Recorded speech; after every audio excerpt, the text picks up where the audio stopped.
him there is God. Sure. He is a critical thinker. Abraham Ben Moshe.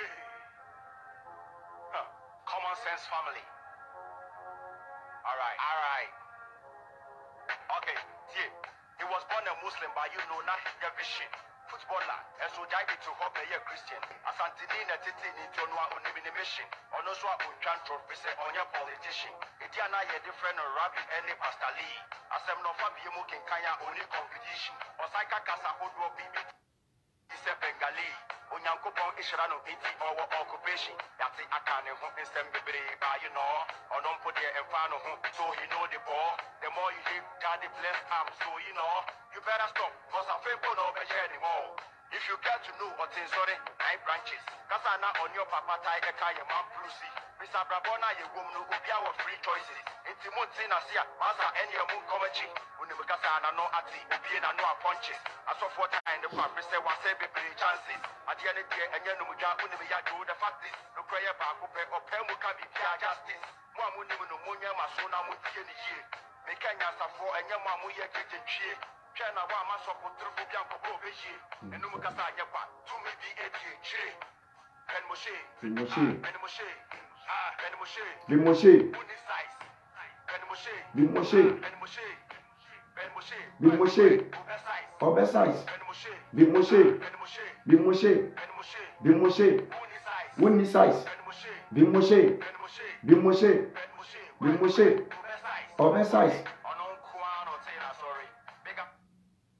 Yo, atiefo, am say enumre make sure bibia na mama obia akwaba. Me mo bia jo, common sense family abusiafo me chia chi obibia. Enumre ayamosomfo nsanokodi ojumora ayedu. Akedi aka Yahuda Quintana. Ena enumre am say motemi nkan. Medo bibia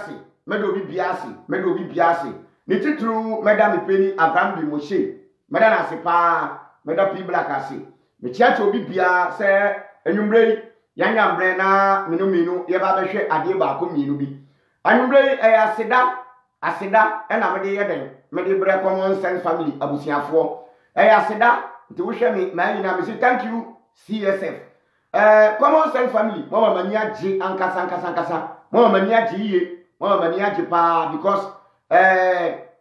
the see ndru ano amonfo omo frame omo shami nkran ni poster eba no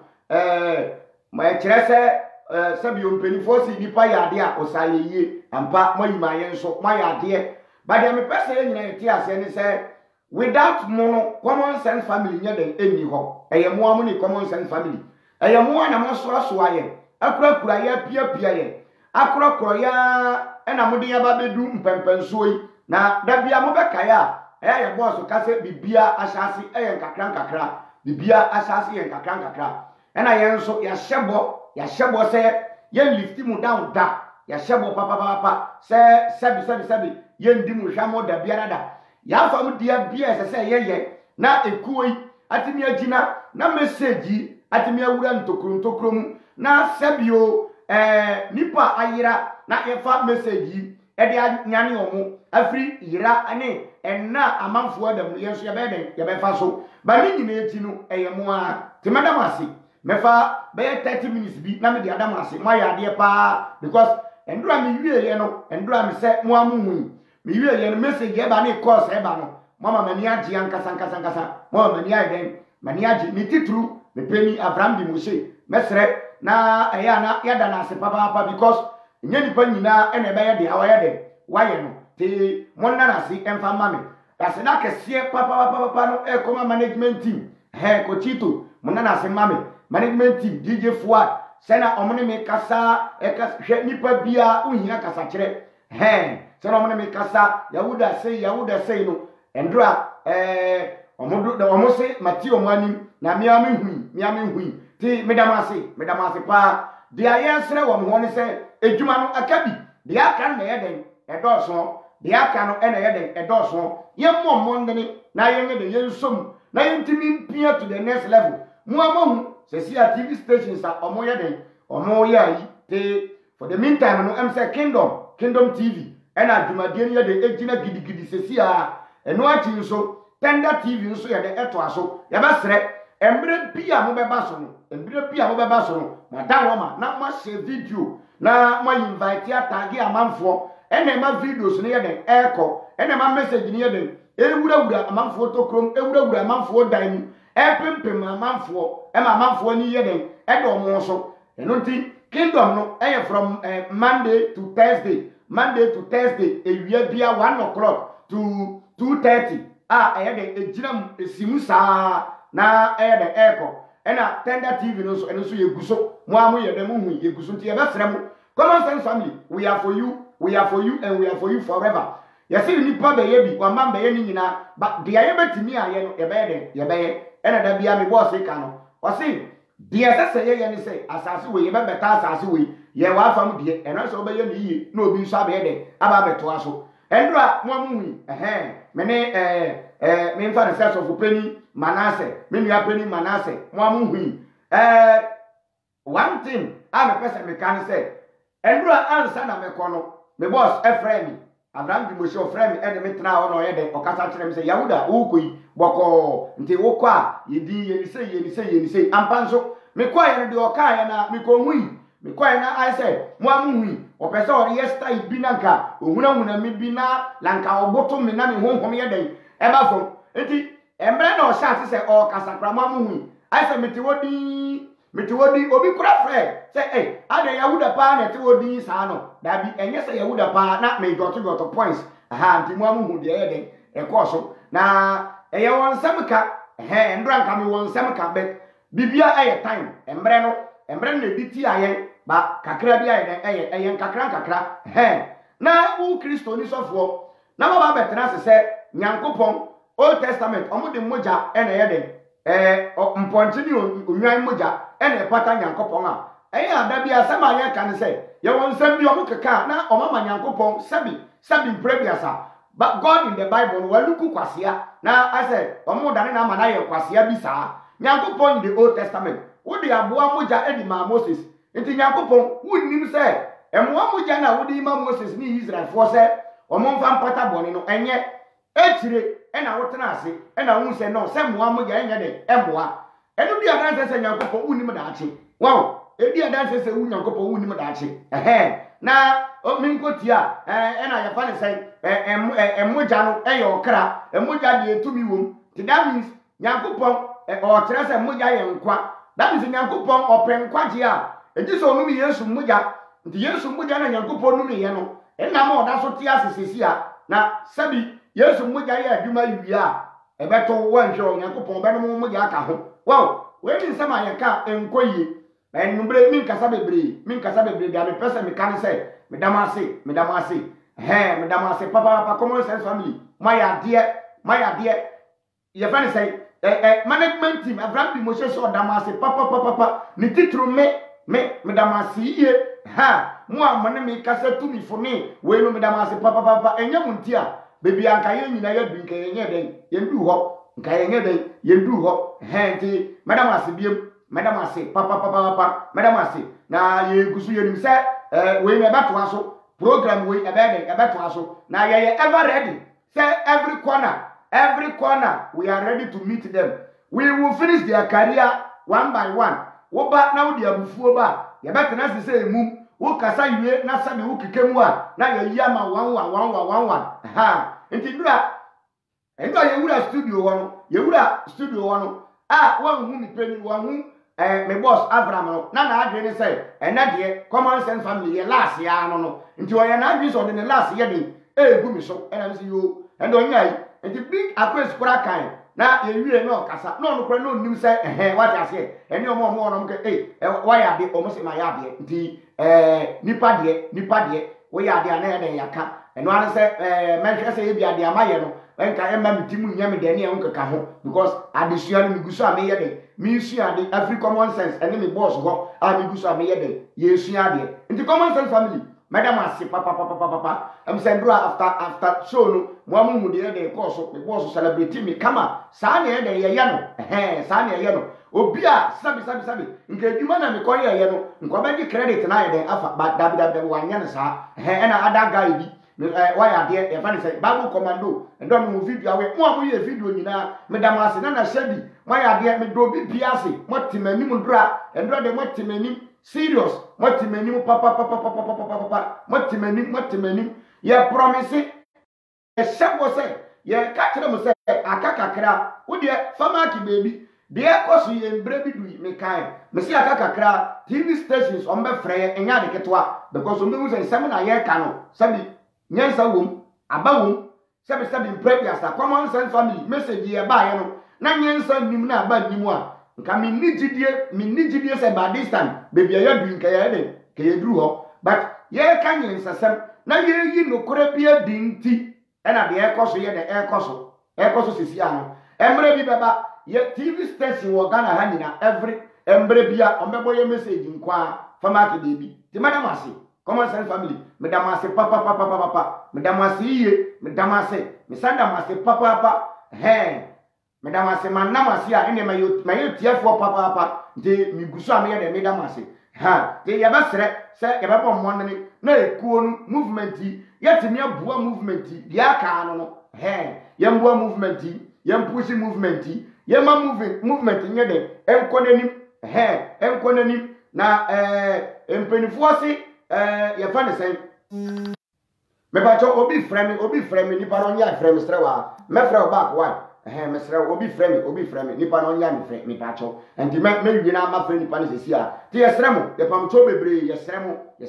mo nkoso mo aye common sense family Abraham Bi Moshe we have better and good thing for common sense family we promise never let you down we will never let you down baby a movement here doing me you say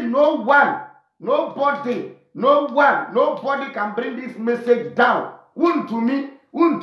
when you bibia enye ye the essence of me here to bring the message down no? They have done it and they cannot do nothing again to bring this message down. It is the can do na yen ehye momon san common sense family ehye momon san mo na mo be boa yen mo na mo be pia yen mo na mo be soso yemu na message yatimi akọ akire what you say mo na mo be boa yen ehia mo a no kure ye banko ye na ye ba ye se mo bia mo de be boa yen no yen ye de na de abo ekuo na yen akọ ye ngigi sika nkoma nyankopon ye ngigi sika da bi ye nim nyankopon ba bi bia ye mu bia hu nyankopon da na akase wo sane mi tu si dia meyi mu tight bia akoma nyankopon da bi ye de bua dwumadi na yen atimi akọ na yetimi afa ntoma pa afra na bibiman ye fa ntoma pa afra abibiman ye yira ye enye ye yira ya che nti ye message no nkakra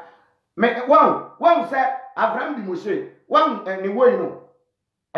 ni Facebook di no Chronicles of Abraham Bi Moshe message na ye di ba no enye message a ye di tumrika enye message a ye di tumrika eye Chronicles eye message a ye di kon kakra eye stage by stage ye free ha ye be ko ha because I can remember very well pa ye friend say me boss Abraham Bi Moshe me shia no na ya bonti na me shia no sabi e prebiasa na me nine da form ejina mfutrom ena all ye den all preach Bible no ena me shia say me di neji level by level edumbre bi e free one ena ye friend say obeti asole ti asole o free mu no ena ye di ba Facebook from Facebook ena YouTube from YouTube ena se si ano agi wesi afa TV station den frefre no na ye o gidie ni ani da so say TV station besa frɛ because ye message no ko ti de hia ne say mo na mo wachi mo amagi message na tum na mo gi message na tum no emmoa bia kakra bia mo na mo de aba na ye de support na message na tina ye de atimi akonim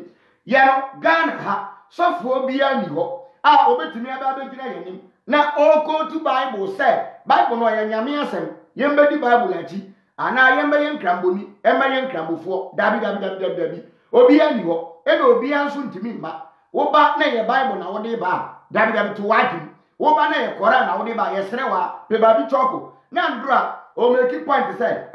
adenti na ye si ye ngi book ni ndi na ye ko to Bible ye si ye ngi book ni ndi na ye ko to book no wo book no na wo book no ka say Yesu aba bewu na book no masua na mamu say quotation way yawo quotations bia e kire se Yesu bia bewu njiwo na wo no book na wo nso wo se Jesus bia bewu a we need to quote the book na ebe quote wow endura time nim kama na de kama gye Bible na to Bible no me gye to wa na maka kire ne say onye dem on describe nyankopon ma me hwe according to religion either Islam or Christianity if the Bible is lost if the Quran is mixing their God is mixing the God of Christianity is in the Bible the God of Islam is in the Quran so if the Quran is mixing if the Bible is mixing that means their God is mixing wow your God is in a book the God of religion is in a book. The God of Islam, the God of Muslims is in the Quran, Allah. The God of Christianity, Jehovah, Yahweh, Hashem, Jesus, no, is in the Bible. So no Bible, no God. But here you see, when there were no the book, when the book wasn't there, time a Bible no Bible, we knew Nyankopon, we knew Kediampo Nyankopon, but the woman said, yeah, they don't have time to say Adichia. They are going to search for any God somewhere. And you want someone nearby, and I want someone to say, you need to search for God. Could be some Yamia dear, Yamin Shirao, Yamin Yese, Yankopambo, or the Agidia 2-3. Adichia, Solopo Yeduma, Fawunsay Eduma, one on a babwa, Fawano Napapia Duma, Wutin Yadi, now call Yadia, Fawutisua Bibi, Fawukonsua Bibi, Napapia Duma, Ute Americano. It is Sammy, Yama dear Yeduma, Yababre. The message of common sense, no. Any idea yadi. Your verb to send me a mile. Who tell Americano? Into Yasramo, Yapam chop, Yasramo, Yapam chop, hey, mark it somewhere. And then, making my the whole world. Yes, Bible knew her, Quran knew her. That means, say Quran ni yirape, in Crambofonia miaira, because in Crambofonia me, or Quran or book. And our Christophonia so the God of the Jews,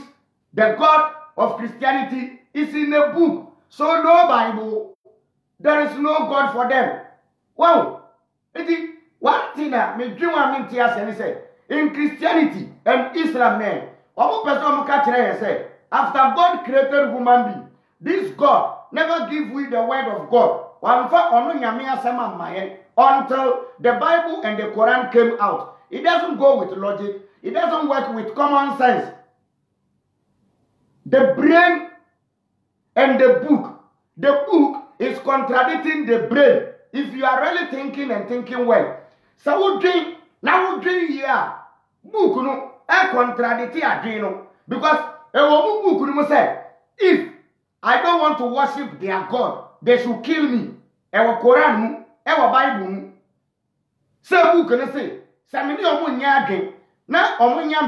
the way they see their God, the angle they see their God from. If me, Yahuda, I am not seeing the same thing with them, they should kill me. And I dream so catch and say, Enkoye, Obine unya dream, Nipakubiani, into the God of Christianity and God of Islam. They are in a book. You can only find them in a book. Into Yasramo, Yapamcho, Embre Papamu, Emsa. Jumadienu ye gusu ye gudumadien so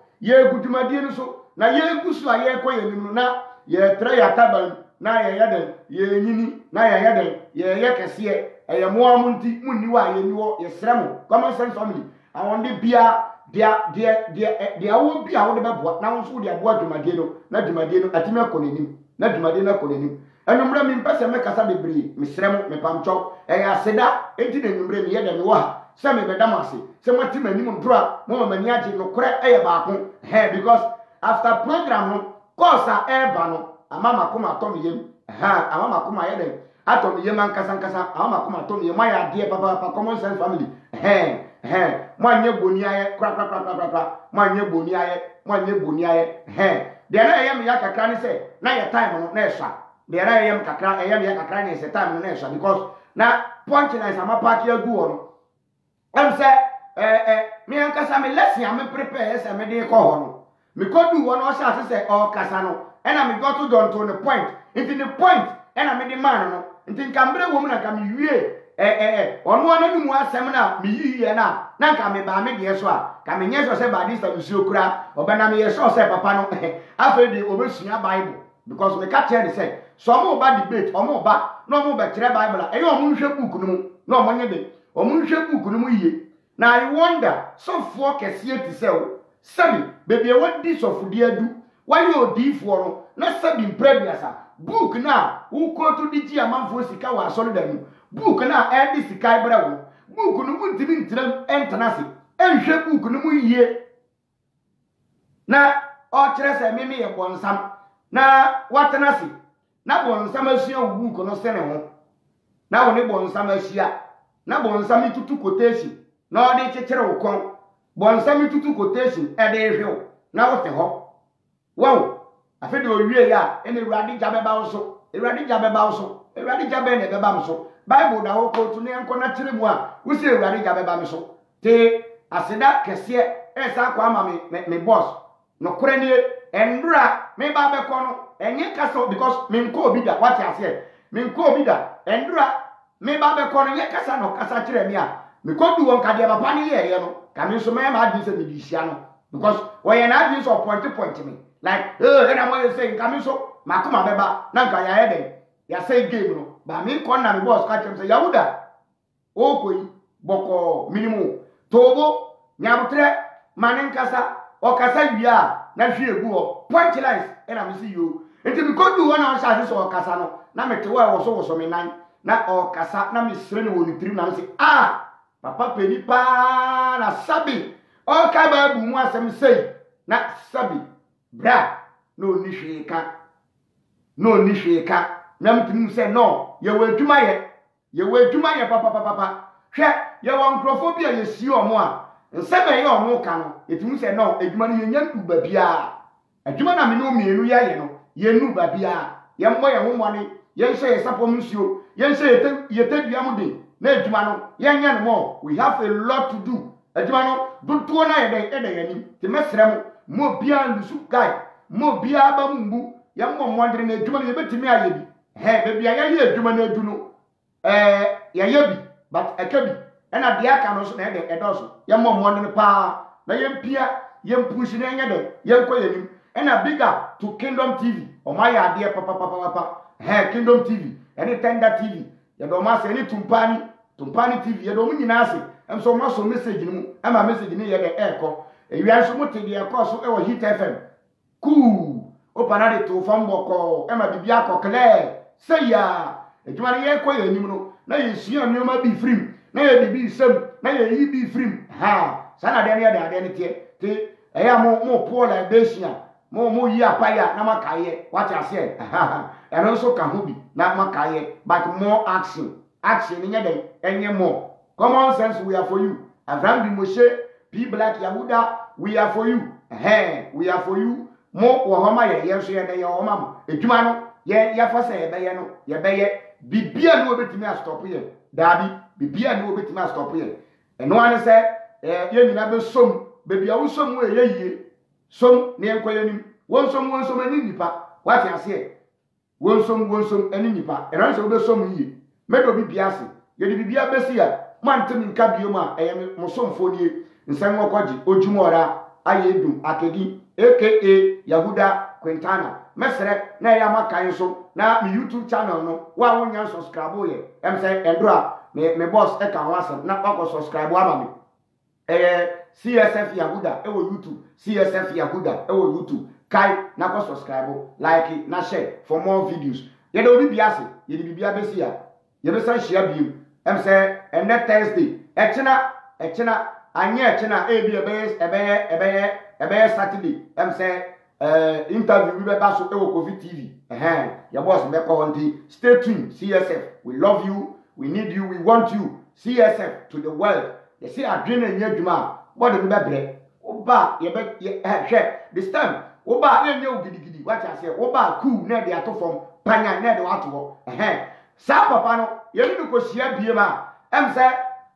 mo abubehu de mekọ so onhu de obeka bie ba am se wo friend na so si o mba e be dane asemti nti obede obeba ba obetena wa onya bibia nka wa ba 2 days so hwe anye de anka Bible no da wanim ko tu ne enko na wona nam ho ko tu Bible ne nkwa na wona nam ho ye do bibia ase